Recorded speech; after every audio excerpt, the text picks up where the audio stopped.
Agnisika. Hello, everyone. I hope you're having a fabulous Wednesday and Thursday. Today, I have Sigrid with me. She is amazing. If you haven't heard about her, go and look at her Instagram and listen to her podcast, Sacred or Intimacy Within.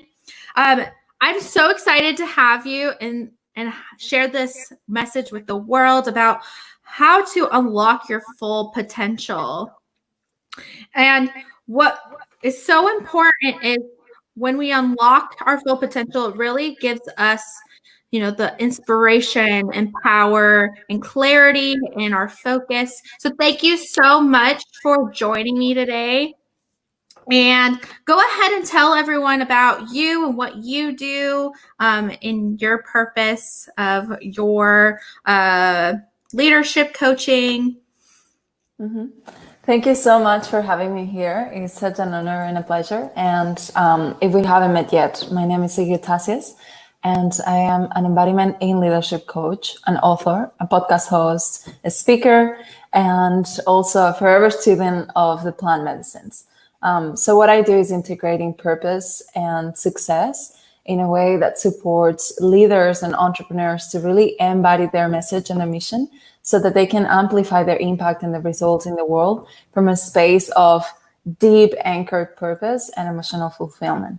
And I'm very excited to be here speaking about leadership because that's my jam. That's what I'm passionate about. Well, thank you for being on. I know it's early there in Australia, so thank you for taking the time out of your morning to be here and have everyone listen to your expertise in this area and share your dreams and hopes with everyone. And so thank you. It's a pleasure to have you.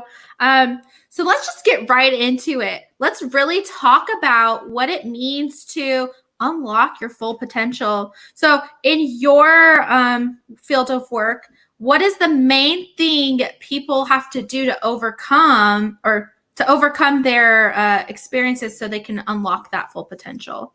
That's such a great question. And I feel like what gets to happen and what most entrepreneurs and leaders come to me with is an inner disconnection. So we live in a world where we are so prompt and encouraged to look outside of ourselves.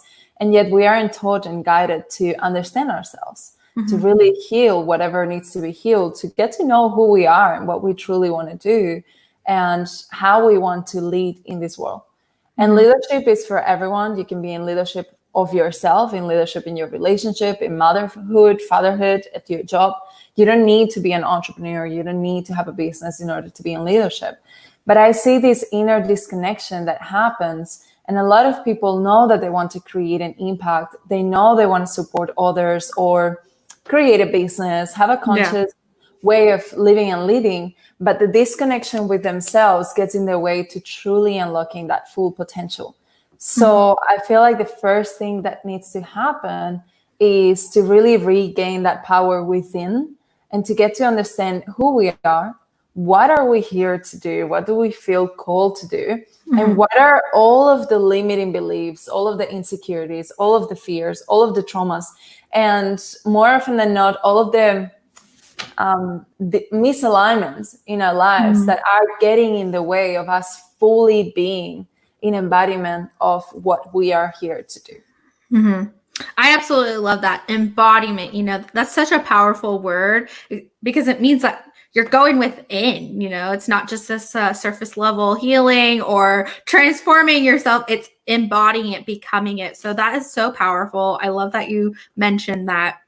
And so we're on our journey to embodying our full potential. What do we do now? How do we integrate that into our life? If you're married, how do we become that with a spouse? What are your tips on doing that?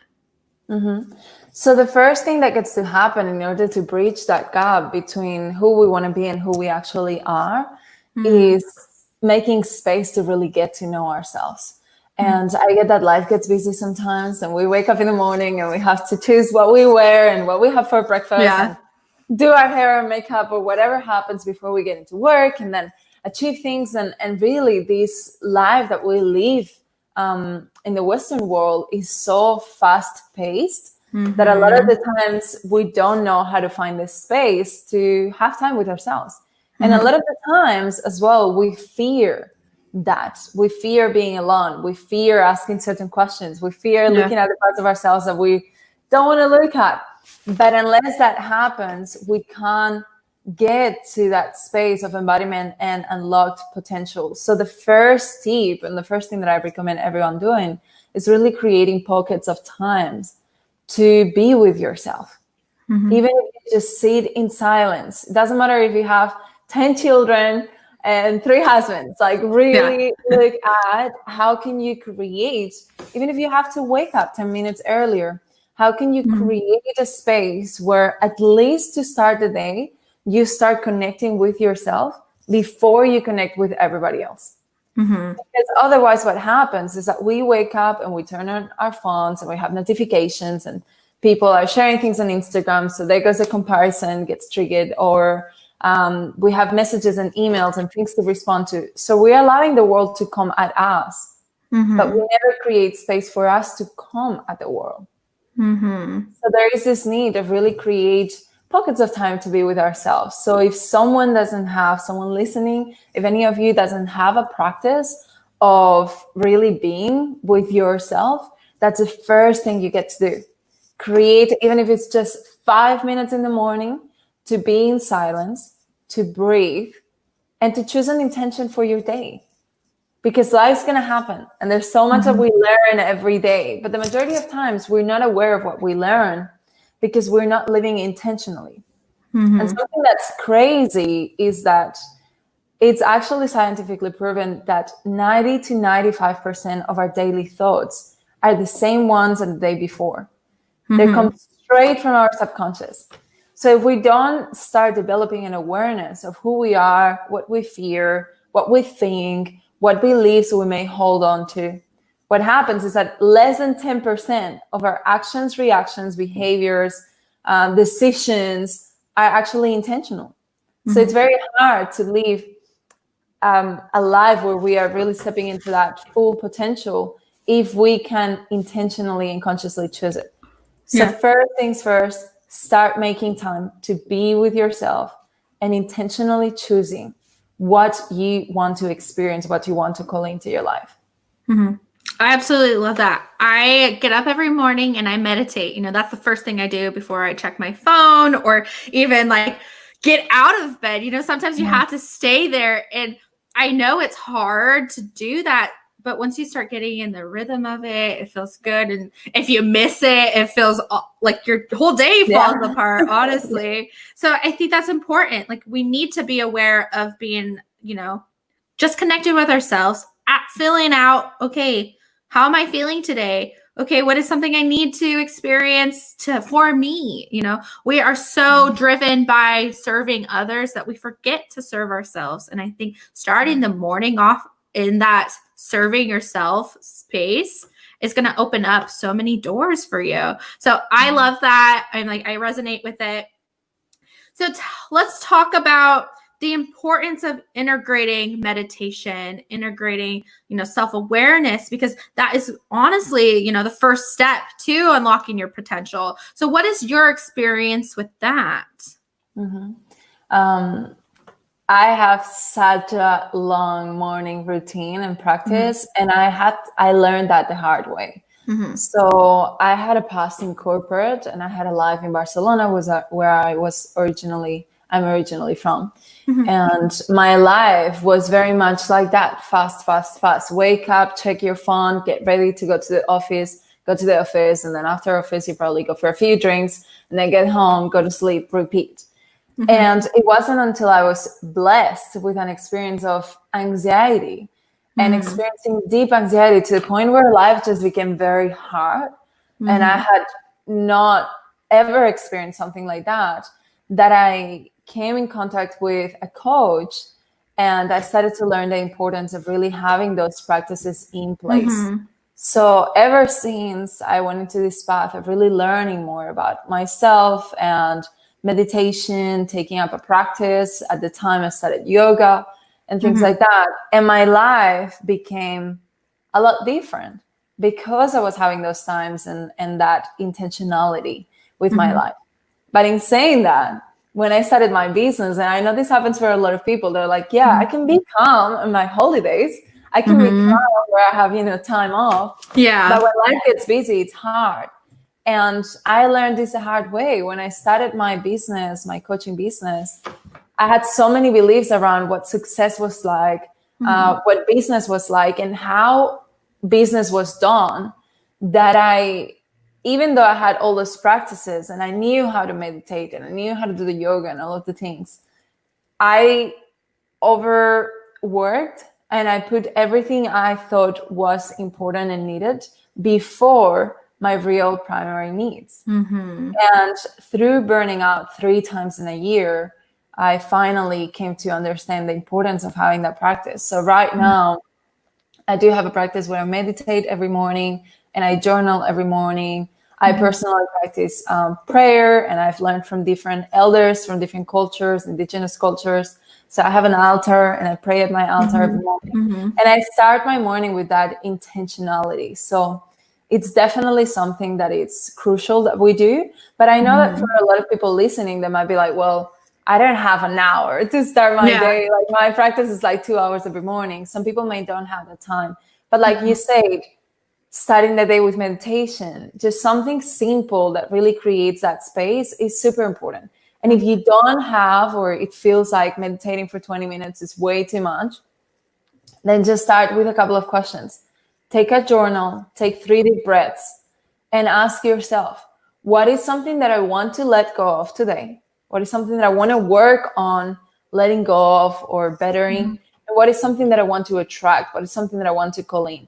And even just that, having that intention creates a huge difference in your life and in the way you run your business and you show up in your relationship, because you are bridging that gap between you and the world. So it's definitely important. I love that you have that meditation practice, because as you said, we focus so much on helping others and serving others, but it all starts within. And it's incongruent to want to help others if we're not helping ourselves. But to want to help others connect with themselves, love themselves, be confident if we're not doing that. So everything and anything starts within. The way we relate to business, relationships, leadership, it all comes back to us. And this is why it's so important that we do have a practice of connecting to ourselves and knowing ourselves. Yeah. So for the people who are listening, and I do different types of meditation, since we are learning how to meditate, some of us have been doing it for a long time, where would you say to start? So those people don't know what meditation is.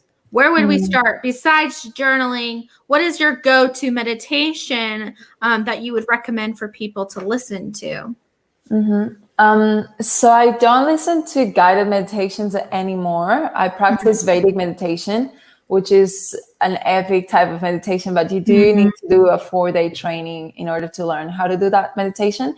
But there is so much out there that you can do for free. So even just going into this free app that you can download on your phone called Insight Timer, that's something that I recommend my clients doing when they don't have a practice of meditation. Just go into that app and you have thousands of different teachers and different modalities and different lengths as well. So if you think that meditation 10 minutes is like hell, then just go for the 3-minute meditation, for the 5-minute meditation, and maybe try out a few ones so that you can see what works for you. Because I truly don't believe in this one size fits all, but rather there will be things that work for me that don't work for you. So that app, Insight Timer, and I'll just write it down here so that they have it. It's super easy. It's free. You have so many meditations in there. And then from there, you may be guided into a meditation. You resonate with it and you're like, oh, I can do that on my own. The next day, just do it on your own without your phone, even better. But just starting is important. And I feel that for people that have never meditated, having a guided meditation is a lot easier. Yeah, I also listen to sound bowl therapy, and that's really relaxing. You know, you let go anything in your head, or you even are raising your vibration. So that's a really good one too. So let's talk about the importance of integrating your purpose. How do we find our purpose? And how is finding our purpose leading us to becoming our full potential self? Great question. I feel like when people think about finding their purpose, there's this idea of dharma, the one thing you're here to do, the one mission you were born with. And I think that our dharma changes and it varies. How we go about our purpose varies.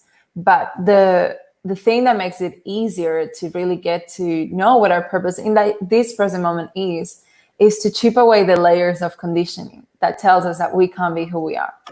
So it's funny, a lot of people neglect themselves and avoid doing the healing and avoid understanding the limiting beliefs and the different patterns that they're running under. But then they want to find their purpose. But you can't find your purpose until you know yourself. And you can't find your purpose until you soften that inner critic voice that tells you that who you are and what you want is not good and it's not worthy. It just doesn't work. You can go ahead and try to find your purpose, but if there's a voice within you that says you're not worthy, you're not capable, you're not enough, you're not safe, then you aren't going to listen to that voice. And even when that voice of purpose speaks to you, you won't pay attention to it. So the first thing I feel it's very powerful to align with your values. Really ask yourself, what are my core values? And for those of you listening that are, what even are core values? You can even just jump on Google and take list of core values and you'll find a huge list. Just pick the 5 that you resonate the most with and start asking questions that will get you to understand better who you are. Because your purpose, usually, when we know ourselves, when we are connected, when we feel worthy, when we feel safe to go for it, is very clear. The inspiration comes up, and your purpose doesn't need to be something huge that's never been done before. It's usually just that one thing that you would like to do, even if you weren't being paid for it. That one thing that you wake up in the morning thinking about, that thing that hurts you the most, that thing that you really want to see change in the world, or that thing that you really enjoy doing and that you could do for hours every day. That can be your purpose. But if there's so many layers of conditioning that say that what you want is not enough or not good, or that you're not worthy of having life be easy, or that if you do what you want, people will criticize you for it, and then you're not safe and you don't want to be seen, all those stories, and you won't be able to listen to your purpose. So in order to really unlock that fullest potential, again, it starts with us. It has to start with really understanding who we are. What do we love? What breaks our heart? And what are some of the thought patterns that we're allowing within ourselves that don't allow us to really listen to that inner voice that tells us what's next? So if you're listening to these and you feel lost for guidance with this, go ahead and pick your 5 core values first, and then ask yourself, what is something that if I had $10 million in my bank account, I would do for free? And what is something currently happening in the world that breaks my heart? So your purpose for work doesn't need to be the same thing that you want to change. For instance, I have a huge desire to support the indigenous people in the Amazons. That's something that it breaks my heart to see people that are living in such harmonious way with the earth, with one another, with the universe, be mistreated as savages, as fauna and flora, or like something that doesn't really matter. It breaks my heart to see that our society pushes those cultures to live the way we live, which it's kind of proven that doesn't work that well. Right. But in saying that, I am not an Amazon activist. My purpose with work is to help people awaken to their true selves, so that we together can create a change in the world. So the thing that breaks your heart might not be the thing that you need to work on 24/7, but really ask yourself, what do I feel passionate about? What do I enjoy doing? What is something that I'm good at that I could, make a living doing? And what do I need to do in order to get started?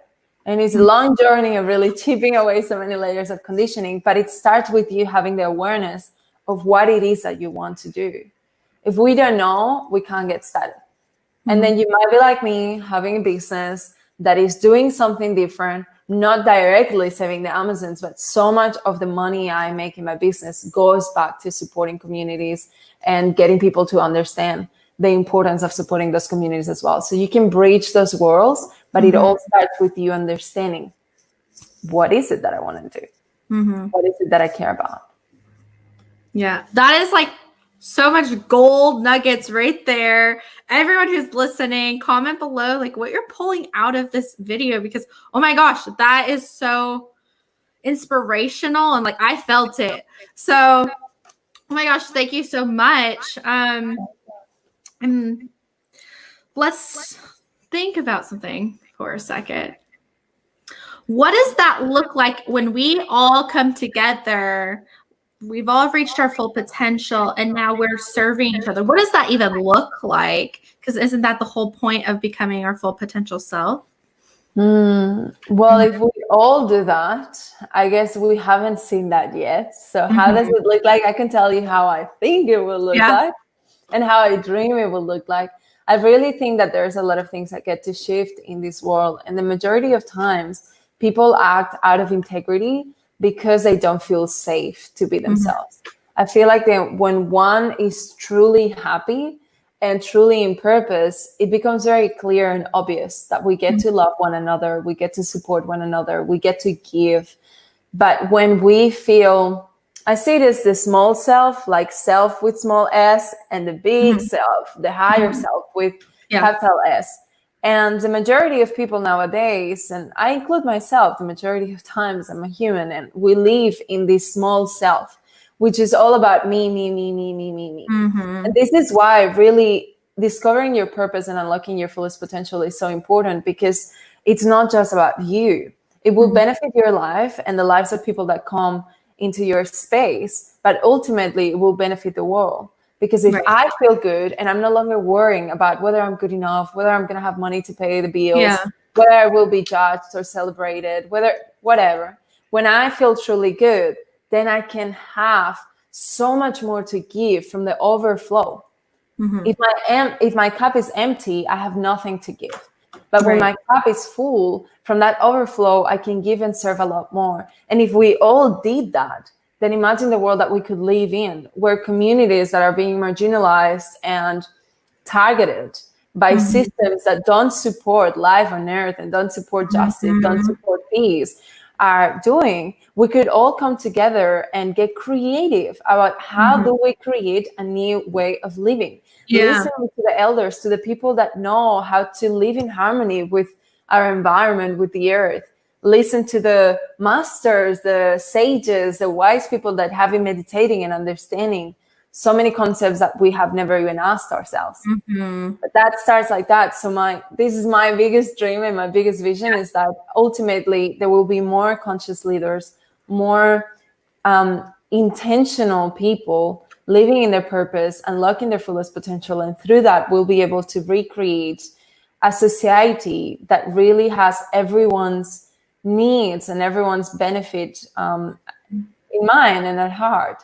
So the ripple effect of what can happen when we all step up is a new world, completely changed, and that really supports everyone. We don't have to go through this rat race of, am I good enough? Do I have enough? Will I be able to pay my bills? Some people are dying. Some people are being this. Some people there's enough room for all of us, and there should be enough food for all of us, clean water for all of us, a piece of earth for all of us. So I think I hope and pray that that's what's going to happen. Yeah.